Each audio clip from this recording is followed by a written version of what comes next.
ओम शांति भाई जी। भाई भाई जी, एक महाभारत एक कथा है। कथा में आया है कि भाव प्रधान विश्व में सबसे ज्यादा है, कर्म प्रधान में विश्व में ज्यादा है। तो यहाँ भाव प्रधान के बारे में जब कृष्ण मथुरा चले आए और गोपियां उनके विरह में पागल हो गई एकदम बिल्कुल। तो ओम शांति भाई जी। भाई जी, भगवान विदुर को द्वारा एक पत्र भेजा है कि जाकर बोल दो इन लोगों को कि हमारी आत्मा से प्यार करे, हमारे शरीर से नहीं। जब लेकर के पहुंचे विदुर जी तो देखते हैं कि भगवान वहां पहुंचे हुए पहले से बोले। भगवान ने कहा, भगवान को कहा कि भगवान आप हमें क्यों भेजे थे, आप जो आपको आना ही था। तो उन्होंने कहा तो गोपियों का प्यार है ना, इनका जो भाव है ना, इससे मैं विभोर हो गया और मैं प्रकृति को नियम को तोड़ करके भी मैं आ गया। जबकि भगवान प्रकृति को नियम को तोड़ने नहीं आता बल्कि उसको मजबूत करने आता है। लेकिन उस वक्त भगवान गोपियों के बीच आकर के उसको ढाढ़स बढ़ाने के लिए, उसको हिम्मत देने के लिए, उसको सुकून देने के लिए भगवान शरीर आए। किसकी बात बता रहे? कृष्ण और गोपियों की रासलीला। गोपी और वो कृष्ण के जो मित्र रहते उनका नाम क्या? उद्धव। उद्धव उद्धव कृष्ण उनको गोपिकाओं के पास भेज देता है, उद्धव जी को। हाँ, तो उद्धव उनको गोपिकाओं को ज्ञान सुनाना चालू कर देता है। तो गोपिकाएं उसको कन्वर्ट कर देती है, बोलती है तुम्हारा ज्ञान तुम्हारे पास रखो, हम तो प्यार करते हैं उससे, साकार से। तो जो ज्ञान है उससे प्रेम बड़ा है, दिल भावना बड़ी है। तो उद्धव तो कन्वर्ट हो जाता है, उसको पता चल जाता है कि भगवान मेरा सखा के रूप में मैंने उसको देखा, लेकिन मैंने समझा नहीं क्योंकि वो प्रेम का भाव मेरे अंदर नहीं था, सिर्फ बुद्धि थी। दोनों का बैलेंस होना चाहिए। गोपिकाओं को समझाने जाता है और खुद ही कन्वर्ट होके आ जाता है। जी, नॉर्थ ईस्ट में ब्रह्मपुत्र नदी भी बहती है, उधर ही ईशान कोण बोलते हैं, और नेपाल का भी बीच में ही पड़ता है, नॉर्थ और नॉर्थ ईस्ट के बीच में। और बंगाल भी उसी तरफ पड़ता है। मतलब दुनिया के पालना करने वाला नॉर्थ ईस्ट की तरफ ही, ईस्टर्न जोन में लिया है बाबा ने एक्चुअली नेपाल को। और ब्रह्मपुत्र नदी भी बहती है आसाम से। ब्रह्मपुत्र किसको बोला है? लक्ष्मी को बोला है, जो ऊंचे ऊंचे पहाड़ों से बहती है, ऊंची स्टेज में रहती है।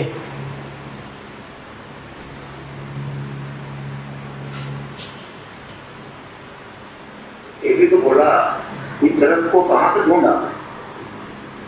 इस रथ को कहां से ढूंढा? पूर्वी बंगाल से ढूंढा। वो तो ईस्टर्न दिशा आ गई।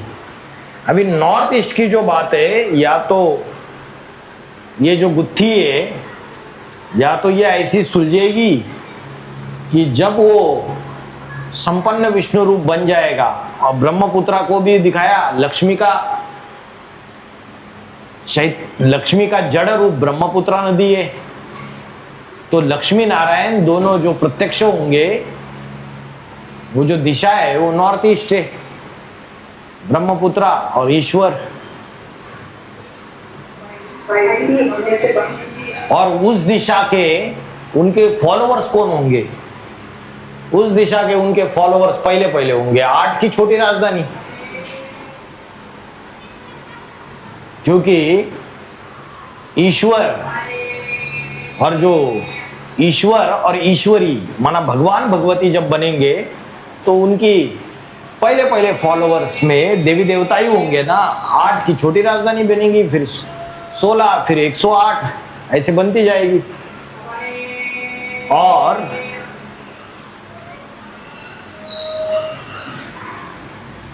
क्या बोला, एवरेस्ट, एवरेस्ट की चोटी, एवरेस्ट वो उस साइड ही है ना, हिमालय पहाड़ जो है वो उसी तरफ है, नॉर्थ ईस्ट में। नेपाल, मेरे ख्याल से तिबेट, तिबेट तो अभी चाइना के अंडर द कंट्रोल आ गया है अभी फिलहाल। तो हिमालय की जो चोटी है, एवरेस्ट चोटी, वो भी उधर ही आ गई उस साइड। तो वो जो चोटी का ब्राह्मण है, एवर ईस्ट जो हाईएस्ट, इसमें 2029 के बाद, 28-29 के बाद प्रत्यक्ष हो जाएगा। वो ऐसे भी टैली कर सकते हैं सारी चीजों को। तो भाई जी, ये ईशान कौन सा तो कभी टैली कर सकते हैं ना, जब नई दुनिया की सौगात की बात आई थी, का तो पार्ट पहले होगा ना। जब फाउंडेशन पड़ा ब्राह्मणों की दुनिया में, वो तो 2005-6 में ही पड़ गया। नई दुनिया की सौगात तुम बच्चों को दे दिए, तुम बच्चे आना जाना करते हो ना, वो तो 2005-6 की ही बात है। तो पहले फाउंडेशन पड़ा, नई दुनिया तो स्थापन नहीं हुई। अगर वो ईश्वर के रूप में प्रत्यक्ष होगा तो 2005-6 के समय कहेंगे वो ईश्वर के रूप में प्रत्यक्ष होगा? नहीं, वो ईश्वर के रूप में प्रत्यक्ष तो 2028-29 में होगा। भाई जी, बाबा ये भी कहते हैं ना कि कलयुग में भी ऐसी जगह है जहाँ पे आज भी राजा रानी का है ना वो शासन है, जो भूटान के लिए बोला है। हाँ, भूटान, भूटान में अभी भी राजा है, एक ही कंट्री है, बाकी सब कंट्री से राजा ही खत्म हो गई। नेपाल में भी अभी नाम मात्र रह गया, बीच में तो राजा ही भी उखाड़ दी थी, हत्याएं भी हुई थी ना राज परिवार के अंदर नेपाल में। भूटान में राजा बन गया तो बाबा ने बोला भ्रुकुटी तान के बैठ जाए तो सारी सृष्टि में विनाश हो जाए। भ्रुकुटी विलास सृष्टि लय हुई, सपने हु संकट परे हु की सोई। मतलब जिसके सपने मात्र में भी जिसके ऊपर कोई संकट नहीं आ सकता, जिसके भ्रुकुटी तानने मात्र से ही सारी सृष्टि में विनाश हो जाएगा। भूतान वही शंकर का पाठधारी है। तो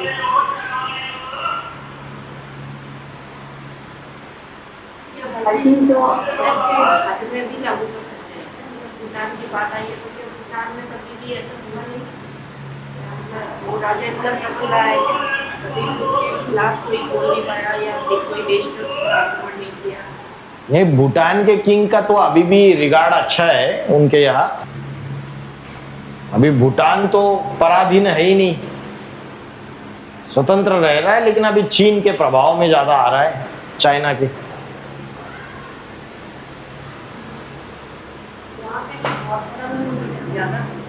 हाँ, भूटान में हाँ बौद्धि ज्यादा है। भाई जी, जगदम्बा की जो यादगार है कामाख्या मंदिर के बारे में बाबा ने बताया था एक बार, जो यहाँ पर यादगार कामाख्या तो है ही जगत जननी जगदम्बा। हाँ, वो तो जगत माता की यादगार है कामाख्या। भाई जी, जैसे पूर्वी में ही महाकाली का भी वास है, पुत्रा का भी वास है, ईशान कोण भी उधर है, नेपाल, एवरेस्ट सभी उधर है। लक्ष्मी दोनों मिलके महालक्ष्मी बन जाती है। तो आसाम की खासियत है, ब्रह्मपुत्रा भी है ना। तो जगदम्बा और लक्ष्मी दोनों मिलके महालक्ष्मी बन जाती है। तो आसाम की खासियत है, ब्रह्मपुत्रा भी है ना। ज्योति माता खुश हो गए, आज ज्योति माता का नाम भी आया मुरली में। ज्योति है, ज्ञान की ज्योति है, नॉर्थ ईस्ट में ज्ञान की ज्योति फैला रही है। तो ज्योति को बोला एक जगह अच्छा नहीं लगता है तो दूसरी जगह जाओ, है ना। सुना मुरली माता जी। तो लक्ष्मी भी है ब्रह्मपुत्रा, जगदम्बा भी है कामाख्या के रूप में। तो जगदम्बा और लक्ष्मी मिलके महालक्ष्मी बन जाती है। और ईश्वर की दिशा है ईश, माना ईशान्य। ईशान कौन? अरुणाचल प्रदेश को क्या कहते हैं? अरुणाचल प्रदेश, अरुणाचल प्रदेश तो वही आ गया असम के बाजू में। ये सात रानियां है, 7 क्वींस। असम, अरुणाचल प्रदेश, मेघालय, 7 सिस्टर्स। असम, अरुणाचल, मेघालय, नागालैंड, मणिपुर, त्रिपुरा और मिजोरम। असम का राजा बैठा हुआ है या दिल्ली में जोरदार सेवा कर रहा है? ओम शांति भाई जी आज की गुरु में बाबा ने पॉइंट बताया ना कि जो प्रजापिता वाली आत्मा है वो तो मस्तूरन वाली है। मतलब जब वो परम ब्रह्म बनेगी, जब वो आत्मा परम ब्रह्म बनेगी, जब उसके अंदर मातृत्व आएगा, तभी जाकर के वो अपनी से मिल सकती है, जो विजय माला का जो मंत्र होगा। तो ये बात बाबा ने बोला नंबरवार हर एक पाठधारी के ऊपर लागू होगा। तो जो पुरुष स्वभाव की जो आत्मा है उनके तो समझ में आता है, लेकिन जो योगिनी माँ होंगी उनके लिए ये बात कैसे लागू होगी? योगिनी माँ के अंदर तो पुरुष तत्व भी ज्यादा रहेगा और स्वभाव भी शक्ति भी है। वो जो विजय माला का जो मंत्र होगा वो भी इसी स्वभाव का होगा। वो कैसे? योगिनी माँ मूल रूप में तो पुरुष ही है। अष्टदेव में दूसरा नंबर का मन का है, तो उसमें पुरुषी स्वभाव संस्कार ज्यादा है। बाबा ने उसके लिए मुरली में भी कई सारी बातें बताई है। ऐसा नहीं कि कन्या चोला है तो पुरुषी स्वभाव संस्कार नहीं है, ज्यादा है। बाबा ने यहां तक बोला दुर्योधन दुशासन प्रवृत्ति भी है उसके अंदर।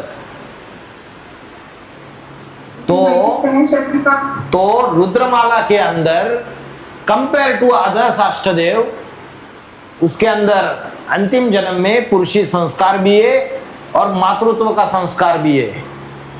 रुद्रमाला के अंदर कंपेयर टू अदर अष्टदेव, अष्टदेवों से तुलना करेंगे तो, लेकिन विजय माला से तुलना करेंगे तो विजय माला में तो लक्ष्मी है, उसके अंदर योगिनी मां से ज्यादा मातृत्व का संस्कार होगा, ज्यादा चंद्रवंश का संस्कार गहरा होगा। ये तो अंतिम जन्म में थोड़ा सा छिलका चढ़ जाता है इसके ऊपर, ये तो सूर्यवंशी बन जाती है, चंद्रवंश का छिलका है।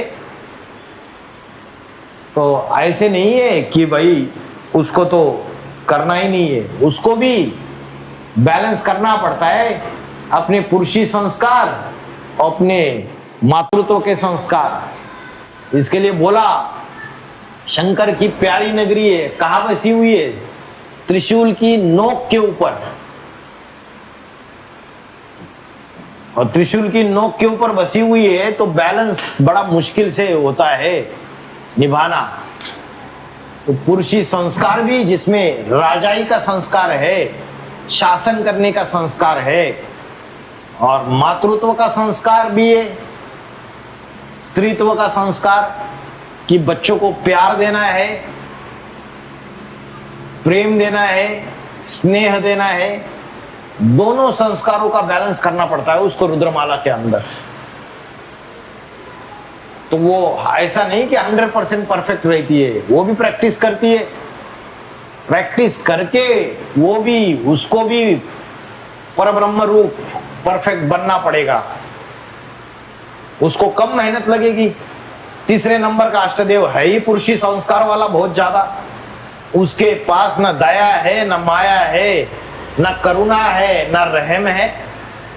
अरे जो यमराज होता है, धर्मराज होता है, उसके पास कोई दया माया रहम है क्या?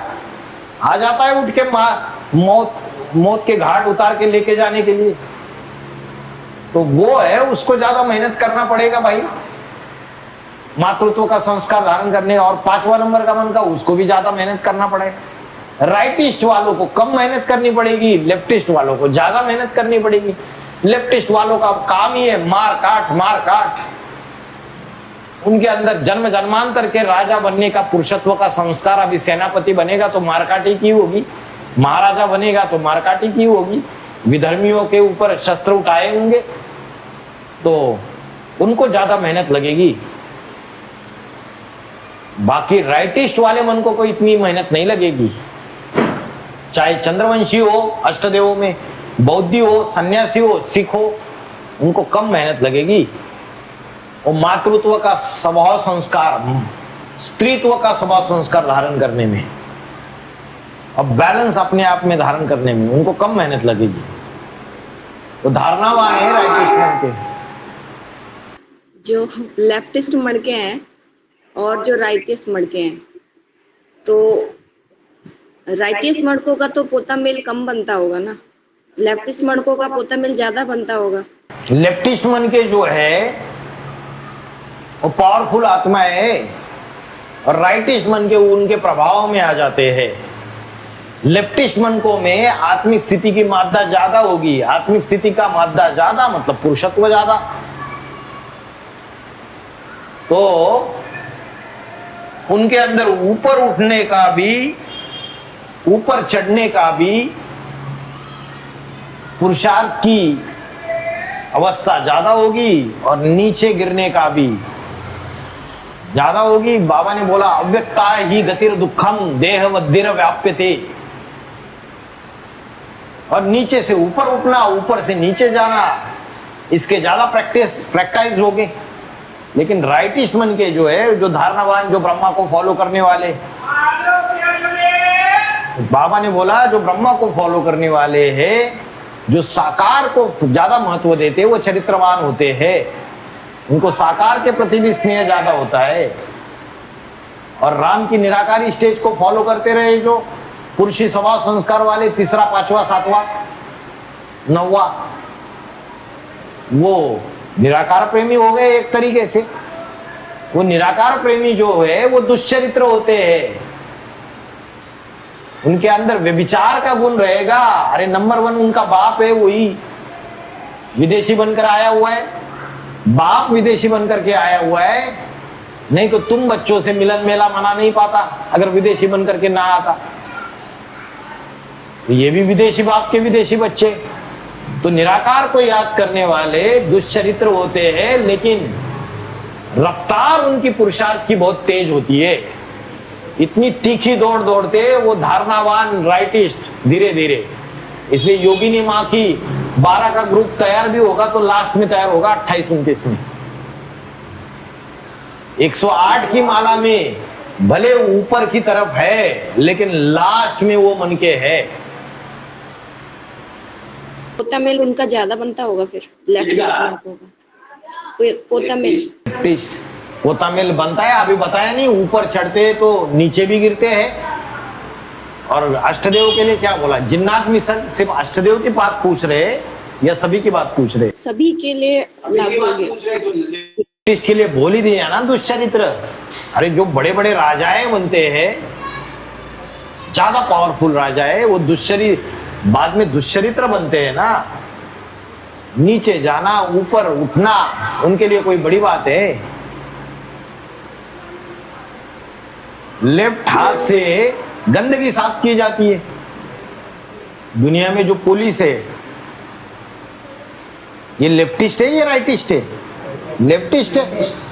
भाई दुनिया में जाओगे, वकील है, पुलिस है, बाहर की दुनिया में जो सारी गंदगी है वो देखने को मिलेगी, सुनने को मिलेगी कानों से, और उसमें आपको आपका कर्तव्य करना है, कर्म करना है। तो आप गंदगी को साफ करने का काम करते हो ना। लेफ्ट हाथ से गंदगी साफ की जाती है। जजे से सारे ये लेफ्ट हैंड ही है,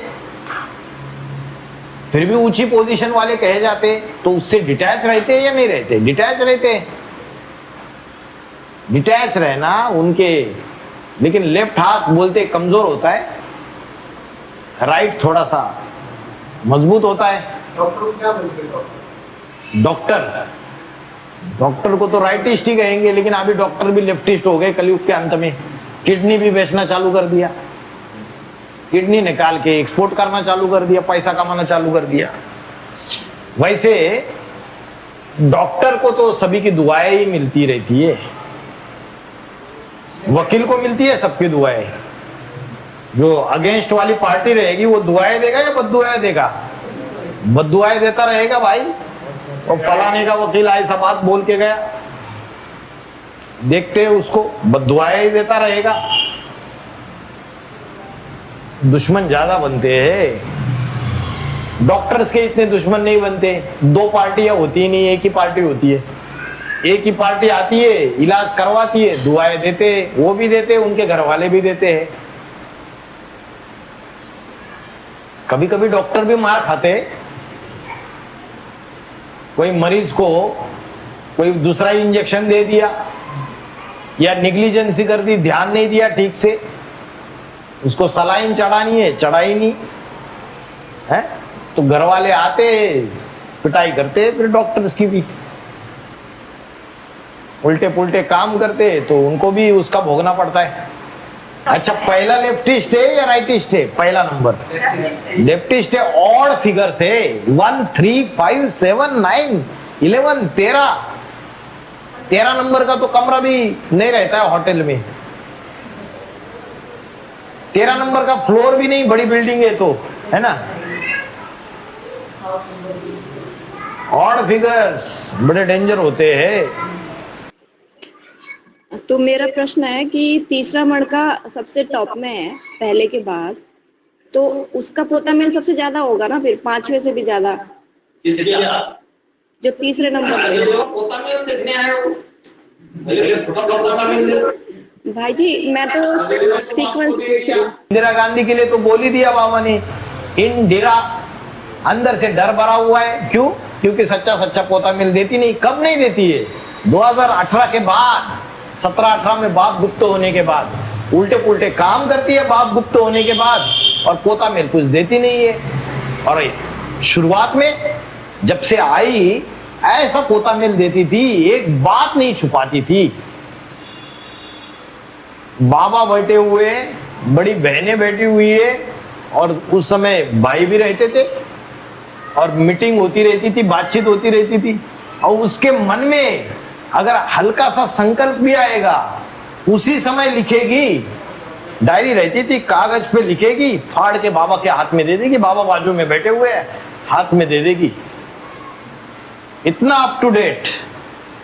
अष्टदेवों ने जितना पोता मिल दिया होगा उतना बाकियों ने दिया है। बाबा ने बोला 108, तो फिर भी छुपाते। अष्टदेव तो पूरे नंगे बनते हैं अपने बाप के पास सामने। नंगे बनते हैं तो बाप को पता चल जाता है कि ये बच्चे भाई मेरे को धोखा नहीं देंगे, इनके ऊपर जिम्मेवारी डाल दो ईश्वरीय सेवा की, ये धोखा नहीं देंगे।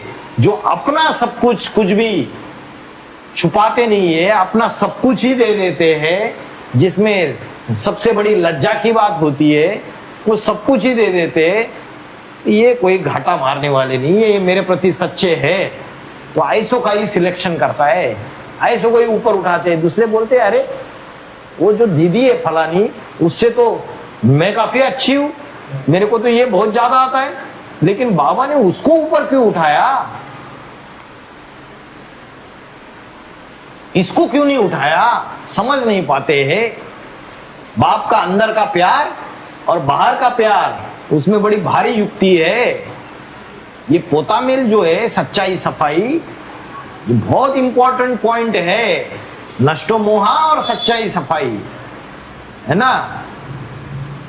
क्या बोला कि सच्चे दिल पर साहब राजी, साफ दिल तो मुराद हासिल। तो साहब राजी हो जाते हैं, जो बड़ा से बड़ा साहब आता है परम धाम से, जिस साकार तन में आता है वो राजी हो जाता है उन बच्चों के ऊपर। अरे ये तो बच्चे बढ़िया है, पूरे सच्चे रहते, कैसे भी निगेटिव संकल्प चले,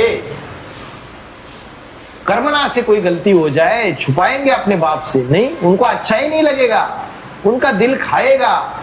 गलती बड़ी भी ना हो, छोटी सी गलती हो तो भी उनका दिल खाएगा, जब तक मेरे बाप को ना पता चले मेरे अंदर ऐसा ऐसा चला। सागर में डालते जाएंगे, हल्के बनते जाएंगे। उनको एक के प्रति आस्था है, बाकी किसी का सहारा नहीं लेते। वो अल्पकाल का सहारा, अल्पकाल किसी देहदारी का सहारा लेते हैं ना। कभी दोस्त को ही बता दिया कि भाई मेरा तो ऐसा ऐसा चलता है। कोई माता होती है, दूसरे माता के सामने हल्का कर देती है ना। और जो मुखिया है, जो सागर है, उसको बताएंगे नहीं। तो फिर अल्पकाल के सहारे लिए ना, सदाकाल का सहारा नहीं लिया। अल्पकाल का सहारा लिया तो प्राप्ति कम होगी या ज्यादा होगी? प्राप्ति कम होगी और लीकेज होता रहेगा प्यूरिटी में। बताएंगे नहीं तो बीमारी और गहराती होती जाएगी, बढ़ती जाएगी, माया पूरी खा लेगी। फिर रोते हुए आ जाएंगे, मेरी हड्डी टूट गई बाबा, मेरा पैर टूट गया, मेरे सारी हालत खराब हो गई। अभी ज्ञान का मनन चिंतन मंथन चलता ही नहीं, न ज्ञान बुद्धि में घुसता है, न यज्ञ में आने का मन करता है। भाई जी के ऊपर निगेटिव संकल्प चलते हैं, बाबा के ऊपर निगेटिव संकल्प चलते हैं। अभी मैं क्या करूं, मुझे दुनिया ही अच्छी लगने लगी। तो तुरंत दान महाकल्याण।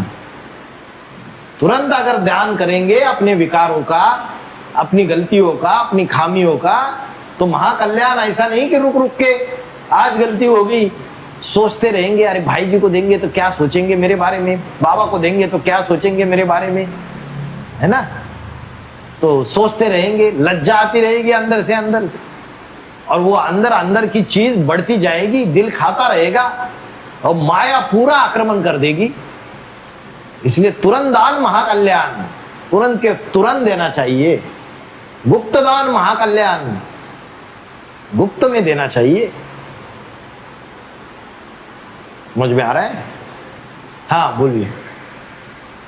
अष्टदेवों, अभी अभी बोला था ना, इस्लामी धर्म के जो अष्टदेव हैं उनको भी अपना पोता मिल देना चाहिए। 2018 के बाद में वो पोता मिल नहीं दे रहे ठीक से, इसके लिए बाबा ने ऐसे पोता मिल नहीं देते हैं, मतलब थ्रू बाबा के पास बात पहुंचती थी, अपनी जो पोल पट्टी है वो पहुंचाती नहीं थी, झूठी झूठी बातें पहुंचा देती थी। थ्रू बातें पहुंच रही थी उस समय तक, तब ये वाणी चली कि इंदिरा गांधी अंदर से डर भरा हुआ है, और 2012-13 में इस सीट पे सेट हो गई थी। उसके बाद अपना गुडम मचाना चालू कर दिया था, बाप रहते हुए अपने घड़े के ऊपर घड़े बनाना चालू कर दिया था अंदर ही अंदर। तो पोता मिल नहीं बन रहा था। सबसे ज्यादा पुरुषार्थ करके सीट पे सेट होना, और उसके बाद बाप सामने है ना अभी तक, वो छोड़ देना फिर, इसलिए डांट लगाई उसको। भाई जी, अष्टदेव अभी भी अपने परिवार के रसम के रंग में आते हैं ना, तो उनका पोता मेल बनता है, क्योंकि वो अभी पूरे संपन्न नहीं बने, तो किसको लिखते हैं? अभी साकार में तो बाबा नहीं है। तो बाबा ने क्या बोला? बाबा ने क्या बोला कि तुम बच्चे लिखते हो तो निराकार को पहुंच जाता है, तुम्हारा आधा माफ हो जाता है। उनके लिए साकार कौन है अभी बताओ? है कोई साकार उनके सामने? नहीं है। और जो बाकी के हैं उनके लिए तो है ना साकार सामने, तो उनके लिए तो नहीं है। जैसे राम वाली आत्मा, उसके लिए कौन था साकार? 76 से लेके पुरुषार्थी जीवन में कभी भी कोई गलती नहीं हुई राम वाली आत्मा से, हुई या नहीं हुई? तो भाई जी, पोता मिल तुरंत लिखना है, लेकिन कभी कभी ऐसा होता है कि काम ज्यादा होता है, सेवा ज्यादा होती है, तो उस समय डिले हो जाता है। मुख्य जो गलती है बड़ी वो तो तुरंत लिखनी चाहिए, बाकी हफ्ते में एक बार दे सकते हैं, 7 दिन में एक बार। कभी आज हो नहीं पाया टाइम तो दूसरे दिन लिखो। और मुख्य गलतियां तो रोज रात को सोते समय लिखनी चाहिए। उससे क्या होता है, रात को नींद अच्छी आएगी, हल्कापन महसूस होगा, अमृत वेला आंख खुलेगी।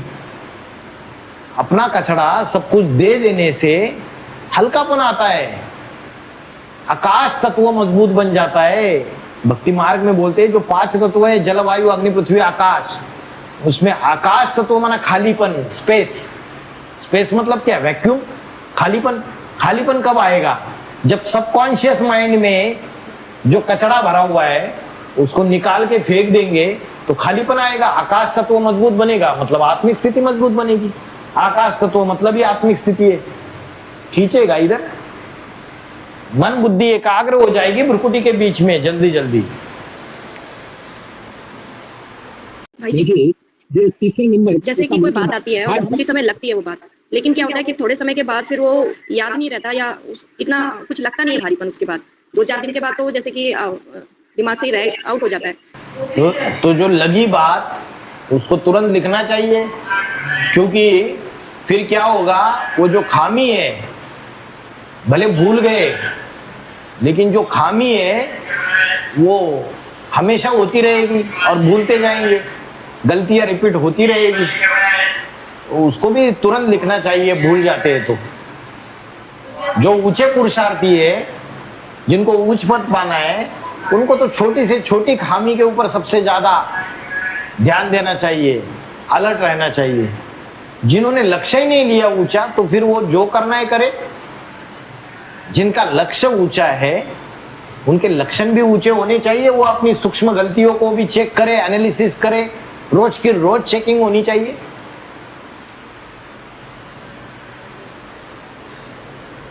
ऐसा नहीं कि हम भूल जाते, हमें तो याद ही नहीं रहता है। याद कर करके लिखो फिर।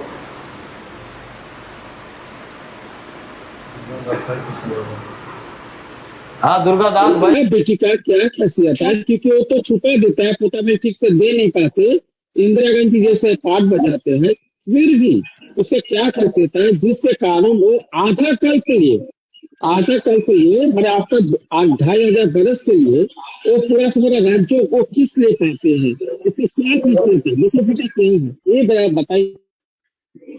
अरे बहुत ज्यादा याद करती है, 2 बजे के अमृत वेला मिस नहीं करती है कभी। पाप भी करती है तो पुण्य भी करती है, पावरफुल है। 2 बजे उठ के बैठ जाएगी, कैसी भी हालत रहे, बीमार रहे, धीमार रहे, उसको तो 5वें नंबर के पूर्वज जैसा भारत भर घूमना नहीं है। 5वें नंबर के पूर्वज की तो संगम युगी अमृत वेला है। तो वो 2 बजे की अमृत वेला कभी नहीं छोड़ती है। उसके लिए फेमस है बहनों में, दीदियों में। उसके वजह से रिगार्ड भी देते हो उसको। तो पावर भी तो भरती है, पावर भरती भी है। जिसके पास पावर ज्यादा है छोटी मोटी गलतियां कर देगा, कुछ असर होगा नहीं। समर्थ को नहीं दोष गुसाई। अष्टदेव से बाबा संसार के कल्याण के लिए पाप भी करते और पुण्य भी कराते, पाप भी कराते और पुण्य भी कराते। बड़ों बड़ों के इसमें बुद्धि मत डालो, चक्रित हो जाएगी। उनकी गलतियां बाबा ने दिखा दी, लेकिन है वो पावरफुल।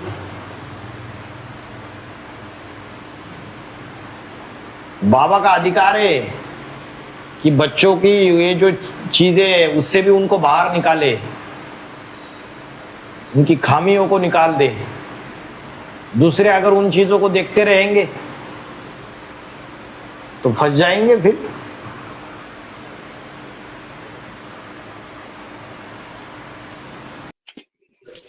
भाई ओम शांति।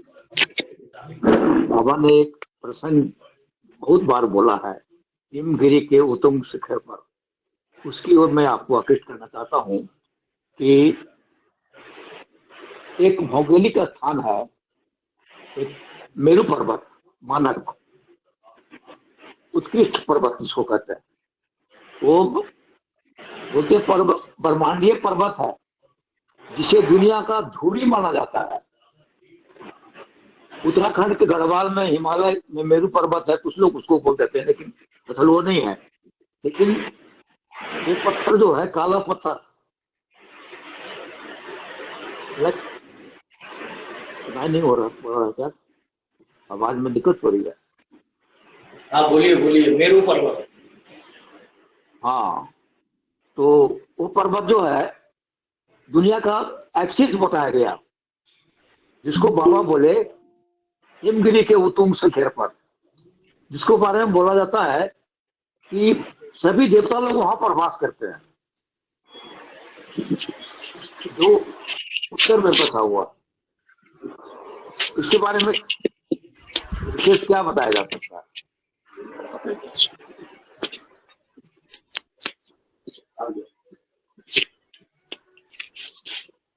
मेरू पर्वत भाई जी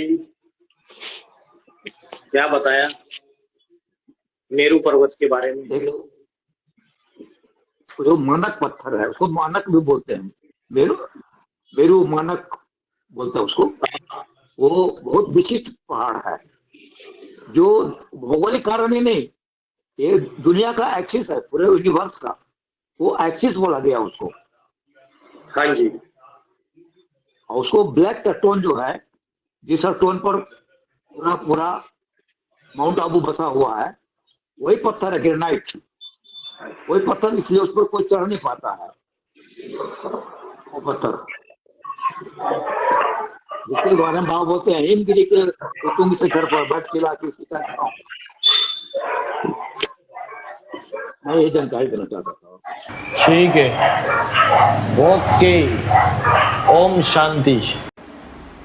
जैसे हम भर्ती करने गए थे कंपनी में, तब पोता मेरे को ये बोला था, तो हमने जो भी याद आया था जब से ज्ञान में चले या जब से हमने संभाला, तो हमने बाबा को सारी ये जो बड़ी बड़ी गलतियां हमने की थी परिवार में, जैसे किसी से गुस्से में आकर या कुछ भी, तो ये सब हमने लिख कर दी।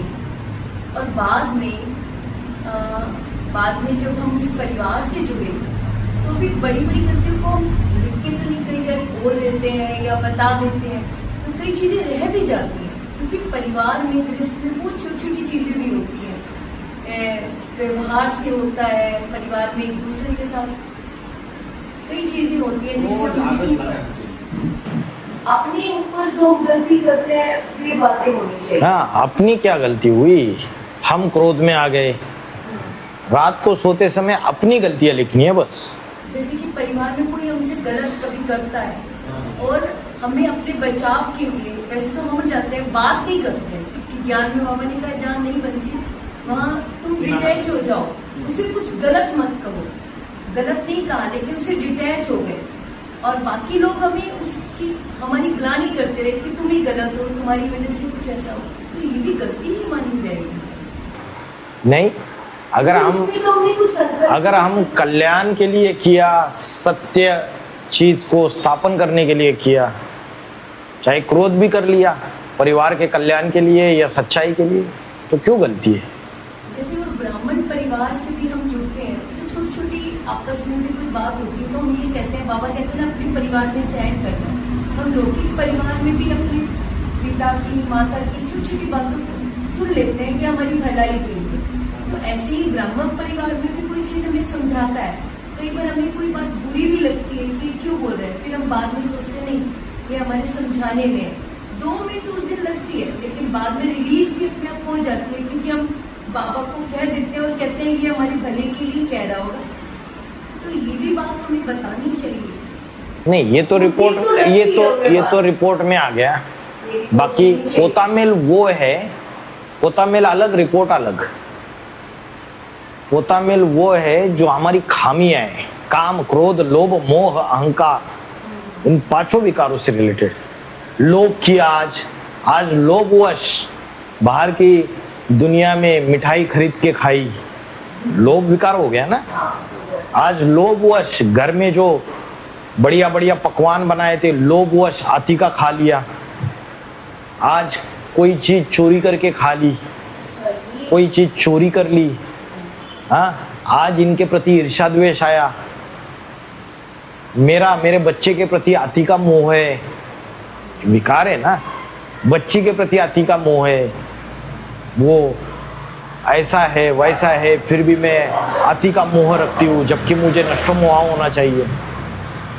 मेरा काम विकार, क्रोध विकार, लालच, मोह और अहंकार, मेरे अंदर घमंड भरा हुआ है इस चीज का कि मैं बड़ी सुंदर हूँ, या मेरे पास बहुत धन है, या मेरा बड़ा मान मर्तबा है समाज में।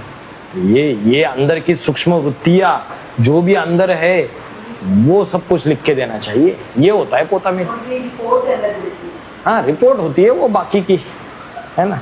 परिवार में कोई चीजें दिखती है, कोई चीजें होती है, वो रिपोर्ट में लिख के देनी है।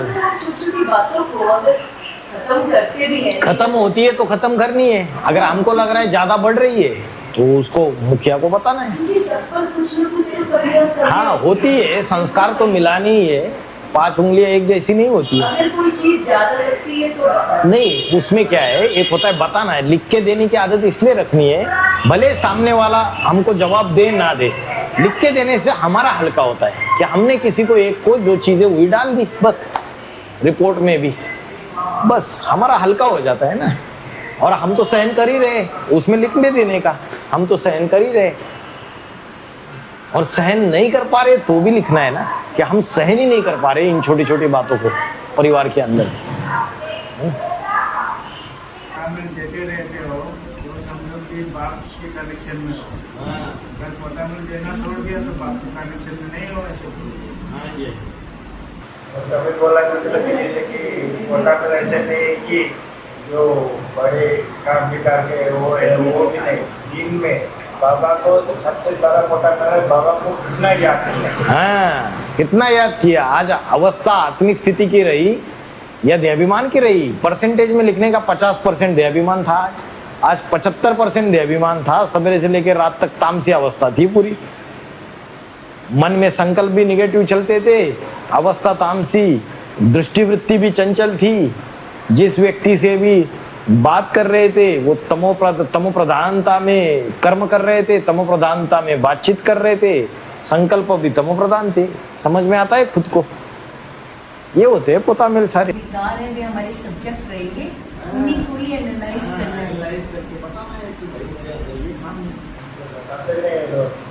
नहीं बताते तो तू उच्च पद कैसे पाएगा फिर? तो कोई दूसरा आके 108 की माला में फिर ले लेगा।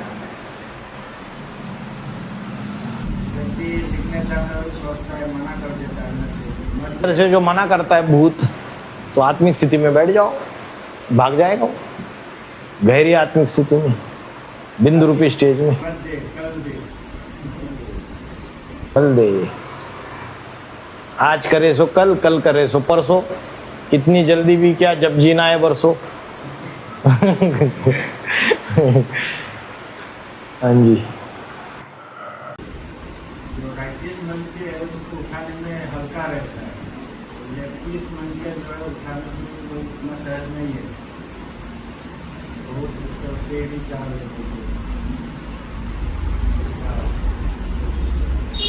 राइटिस मन को उठाने में बहुत सहज है, राइटिस को तो राइटिस मन के धारणा वाली सत्ता रहती है, टेढ़ी चलने वाला है, भावना रहती है, श्रद्धा रहती है, तो तुरंत ज्ञान को श्रद्धा से समझ लेते हैं, इजीली चलते रहते हैं।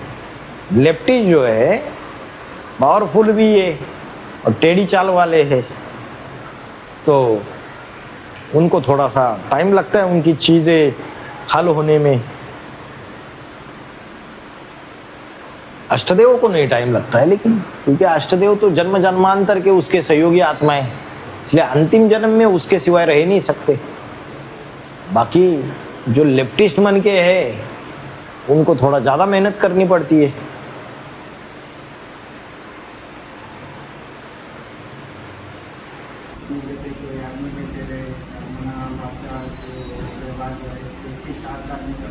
कॉम्बिनेशन होना चाहिए ना, जैसे कर्मना से पानीपत इंजीनियरिंग कॉलेज में कल प्रोग्राम है तो वहां पहुंच गए कर्मना से, है ना। फिर वाचा से ज्ञान सुनाया उनको, और वाचा से ज्ञान सुनाते वक्त आत्मिक स्थिति में रहे। हॉल में जितने भी बैठे हुए स्टाफ है सबको वाइब्रेशन देते रहे, प्रिंसिपल को मिले उसको भी वाइब्रेशन दे कि ये जो आत्मा है इसको बाबा का ज्ञान मिले, ईश्वर की संतान बने, ये स्वर्ग में आए। वाइब्रेशंस पास करो। पास नहीं करते क्या? वहां खड़े खड़े वाइब्रेशंस पास कर सकते हैं। कॉम्बिनेशन होना चाहिए। और बोले कि नहीं हम भैया ये बैठेंगे, पानीपत इंजीनियरिंग कॉलेज चल के आ जाए यहाँ, या तो हम इससे करेंगे, ये जो आजकल वीडियो कॉन्फ्रेंसिंग आ गई है उससे करेंगे, उसका इतना इफेक्ट पड़ता है? नहीं पड़ता है। वो बच्चे जब डायरेक्ट देखेंगे उनको वाइब्रेशन, एक्सप्रेशंस, सब कुछ उसका इफेक्ट ज्यादा पड़ेगा उनके ऊपर। ऑफलाइन का महत्व है, समझ में आया? बुद्धि चलाते हुए तो अपन बुद्धि चलाने वाला तो फिर उसको अपन अच्छा करेंगे नहीं चलेगा। लाभ है, लाभ रहते हुए उसका ज़्यादा चला। बुद्धि को तो सरेंडर करना चाहिए ना। बुद्धि ज्यादा चलाएंगे, बुद्धिमानों का बुद्धि बाप है, तो शिव जो बुद्धिमानों की बुद्धि है, राम वाली आत्मा में आता है, तो वो सृष्टि में उसके बाद सबसे बड़ा बुद्धिमान है। अभी कोई उसके सामने ज्यादा बुद्धि चलाए तो उसको तो अच्छा नहीं लगेगा। उसको तो वो बच्चे प्रिय है जो उसको स्नेह दे, जो उसको प्यार करे और जो उसके साथ सच्चे रहे। वो बाकी सजेशन देना अलग बात होती है। वैसे ही अष्टदेव जो है वो बाप के बाद बुद्धिमान है या नहीं है? बुद्धिमान है ना। तो उनके जो परिवार वाले वो सजेशन दे सकते हैं कहाँ बालिक बनना है और कहाँ मालिक बनना है, ये समझने की बात है। कोई चीज पूछी जाती है तो मालिक बन के जवाब दे दो, और जब फैसला होता है तो बालिक बन के एक्सेप्ट कर दो। अभी जिसने अपनी बुद्धि को सरेंडर नहीं किया उसको संकल्प चलेंगे, मैंने तो ऐसा बोला था, देखो इन्होंने ऐसा फैसला कर दिया भाई जी ने, बाबा ने। बाबा को तो पता ही नहीं है ये सारी चीजें। तो बुद्धि चलाना हो गया ना, सरेंडर हो जाओ, बालिक बन जाओ, फैसला हो गया। अभी संकल्प को रोक नहीं पाता, रोक नहीं पाता तो लिखना चालू कर दो। वरदान दिया है सबसे बढ़िया, डायरी में लिखना चालू कर दो, बराबर वो भूत भाग जाते हैं। जितना भी बाबा को याद करके टू शिव बाबा एड्रेस करके केयर ऑफ और करके लिख दोगे नीचे सारा, बराबर आपने दे दिया, ऐसा हो जाता है। जैसे नजर लग जाती है तो बोलते हैं जाके कुत्ते को रोटी डाल के आओ, गाय को रोटी डाल के आओ। क्या करते हो? लॉजिक क्या है, साइंस क्या है उसके बिहाइंड? अपनी जो निगेटिव एनर्जी है वो आप दे देते हो उधर, हाँ वही वो एनर्जीज दे देते हो। और जब आप अपने संकल्पों का पोता में लिखना जाते हो तो बाबा को कहो, निराकार को रहो, जिस साकार व्यक्तित्व के तरफ आपका झुकाव है उसको सारा दे देते हो, वो ले लेता है, आपका रोल खत्म। ज्ञान का संकल्प चलता रहता है। ज्ञान का तो अच्छी बात है, उसका क्या पोता मिल बनता है क्या? याद करते वक्त अगर ज्ञान का संकल्प चलता है तो सेकेंडरी याद है, तो वो भी गलत नहीं है। मनन चिंतन मंथन है, एक स्टेज ऐसी आती है कि हमेशा आत्मिक स्थिति में बिंदु रूपी स्टेज में टिक नहीं पाते, रूह रिहान भी करनी पड़ती है बाबा के साथ। मनन चिंतन मंथन भी चलता है, चलेगा। अरे निगेटिव संकल्प चलना, दुनियाई विचार आना, दुनियाई बातें बुद्धि में जाना, उससे तो अच्छी स्टेज है ना, ऊपर हो, उसमें चलते रहना चाहिए। शुद्ध संकल्प आते रहेंगे, ज्ञान का मनन चिंतन मंथन करते रहोगे तो निगेटिव संकल्प तो भाग रहे ना आपके। डायरेक्टली आत्मिक स्थिति बनेगी और डायरेक्टली कर्मातीत अवस्था नहीं होती है। पहले निगेटिव संकल्पों को भगा के शुद्ध संकल्प लाने का अभ्यास तो करो, और उसके लिए ज्ञान इतना सारा मुरलियों का रिवाइज करो, पॉइंट निकालो, आज जो मुरली सुनी उसके पॉइंट निकालो, तो शुद्ध संकल्पों में रमन करोगे तो निगेटिव संकल्प आना बंद हो जाएंगे। वो बोलेंगे यार ये मेरे को आने नहीं देता है, ये तो दूसरे ही संकल्प करता रहता है, क्या ज्ञान की बातें सोचता रहता है। निगेटिव संकल्प आना बंद हो जाएंगे, प्रैक्टिस हो जाएगी इसकी, तो फिर हाईएस्ट अवस्था बनना चालू हो जाएगी। और खाना खाने के बाद शरीर मतलब बीमार जैसा लग जाता है। बीमारी है तो कोई अंदर बीमारी है, डॉक्टर के पास जाना चाहिए। ऐसा नहीं कि भाई कुछ नहीं हो जाएगा, तो दवाई ले लो, डॉक्टर के पास जाओ, टेस्ट करो सारी चीजें। खाना खाते ही मतलब कि नहीं कोई प्रॉब्लम है, तेल लगाओ जहाँ दर्द होता है ज्यादा। नहीं, बीमारी से लग जाता है शरीर, भारी से लग जाता है तो कुछ अंदर प्रॉब्लम है, डिफेक्ट है शरीर में, उसको भी देखना पड़ेगा ना, डॉक्टर के पास जाना पड़ेगा ना, टेस्ट करने पड़ेंगे, समझना पड़ेगा कि शरीर में कहाँ कमजोरी है, क्या चीज कमी है, उसके आधार से दवाई लेनी पड़ेगी। क्योंकि शरीर से भी वो भी हो सकती है, दोनों चीजें देखनी पड़ती है ना, वो भी हो सकती है। और वो चीज सबको होती है। कौन सी? खाना खाने के बाद? खाना खाने के बाद सुस्ती तो सबको आती है, वो तो पचाने में सारी एनर्जी यूज हो जाती है पूरी। थोड़ा वॉक कर लेनी चाहिए, थोड़ा खाना कम खाना चाहिए। हाँ यही सोल्यूशन है। 70% ही पेट भरो, 30% खाली रखो। वायु का भी आना जाना होना चाहिए ना, हाँ जो वायु है उसको भी भ्रमण करने के लिए 70%। लोग वो ज्यादा खा लेते, बढ़िया बढ़िया माल मिल जाता है कोई। दूसरा कुछ जैसे कि सामान्य खाने को कंट्रोल करना चाहिए, होता है ना। अभी इंद्रिया है तो इंद्रिया जो है, इंद्रियों की धारा को बाबा ने बोला रोकना नहीं है। चलो ज्यादा इच्छा हो रही है तो बहन जी को बताओ, बना के खिला देंगे। बाहर की दुनिया में नहीं खाना चाहिए, है ना। ऐसा नहीं कि एकदम ही, बाबा ने नहीं बोला मन को पूरा मारो, मन को सुधारो। अच्छा ज्ञान, अच्छे संस्कार, योग का अभ्यास, इससे चीजों को सुधारना है, इससे अशुद्धि डालनी है, अशुद्धि भगानी है।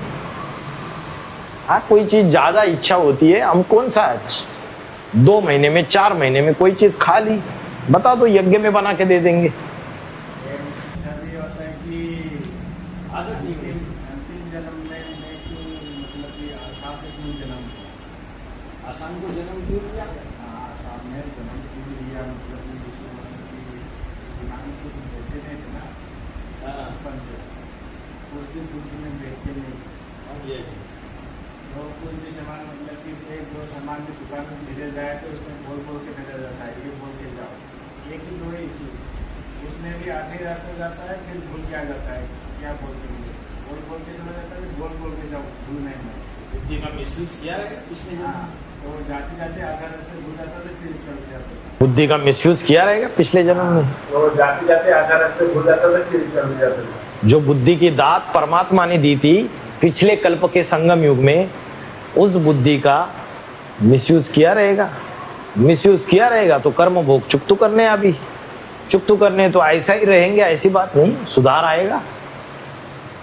निरंतर प्रयत्न करते रहेंगे, आत्मिक स्थिति का अभ्यास करते रहेंगे तो पिछले हिसाब किताब गायब हो जाएगी। एक समय ऐसा आएगा, तब तक तो मेहनत करनी है, तगड़े हिसाब किताब होंगे। पाप कर्म भी ज्यादा किए हमने, सबने नीचे गिरे, पतित बने हैं, तो टाइम थोड़ा ज्यादा लगता है ना। खान पान जो गंदगी होता है, खान पान की जो गंदगी हुई है उससे भी बुद्धि भ्रष्ट हो चुकी है, तो वो भी साफ सफाई होगी ना, फर्क तो पड़ता ही है। अभी भी फर्क समझ में आ रहा होगा पहले से, और भी फर्क पड़ता जाएगा। अभी कोई गाड़ी है उसमें 6 महीने से सफाई नहीं की है, गंदगी जमी हुई है, तो आपको सफाई करने में मेहनत ज्यादा लगेगी। ऐसी मेहनत ज्यादा करनी पड़ेगी, लेकिन सफाई होकर रहेगी। सुनने के बाद भी रहते नहीं थे, सालों साल जितने भी पढ़ाई करते रहते थे उसमें भी कुछ दिमाग में बैठते नहीं थे। इसके चलते हम लोग क्या करते थे, नकल चीज बना देते, जैसे कि होता है ना, नकल मारते थे और पाप कर्म करते थे। और जो टीचर होते थे वो नकल कैसे करने हैं वो लोग सिखाते थे। हाँ, टीचर भी अच्छा है, आपको बढ़िया नकल देते थे। टीचर ने बात की। हाँ, शुरू से जैसे कि 4th क्लास में जब आया, नकल टीचर ने खुद आके दिया, नकल ऐसे करो, कैसे करो, कैसे बनाओ। नकल भी करने नहीं आते, उसको पता है मेरा स्टूडेंट है। पहुंचे नहीं तो स्कूल का नाम बदनाम हो जाएगा, कोई पास पहले ऐसे ही होते, पढ़ाते भी नहीं थे। पहले ना गाँव में भी ऐसे ही होते थे स्कूल। क्या करते थे, कुछ ला के दे देते थे टीचर को, और वे क्या कर देते थे, पास कर देते थे। गांव में ऐसे ही स्कूल, अब तो नहीं है, पहले ऐसे ही चलता था। पहले में जैसे कि अभी ऐसे नहीं होगा, यहाँ ऐसे नहीं होगा, यहाँ टीचर को कुछ नहीं दिया जा सकता। जैसे कि जितने भी पढ़ाई में किया ना, बाद में 4th क्लास पार होने के बाद अपने आप से फुर्सत करने लगा। मतलब कि कोई पढ़ाने वाला आया, हम लोग तब भी जो भी अक्षर होते थे, अक्षर मालूम नहीं आते थे, जैसे बताते थे अक्षर जो है कौन सा क्या अक्षर है, ऐसे ऊपर पढ़ते थे। कौन सा अक्षर को क्या बोला जाता है वो भी मालूम नहीं रहते, ऐसे मुँह से गड़बड़ पढ़ते जाते थे। ये विद्यासागर भाई की जीवन कहानी लिखनी चाहिए। नहीं, असल में वही हुआ, बहन जो बहन है विद्यावान बहन और मैं, जो भी हम लोग बचपन में थे, उसने पढ़ाने वाला पढ़े ऐसा लिखना है, ऐसा पढ़ना है, कोई समझाने वाला नहीं।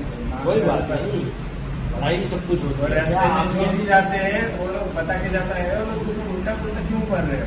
आपके अंदर जो अलग विशेषता है वो भी तो यज्ञ में काम में आती है। सारी पढ़े लिखे चीजों वही विशेषता काम में आती है क्या?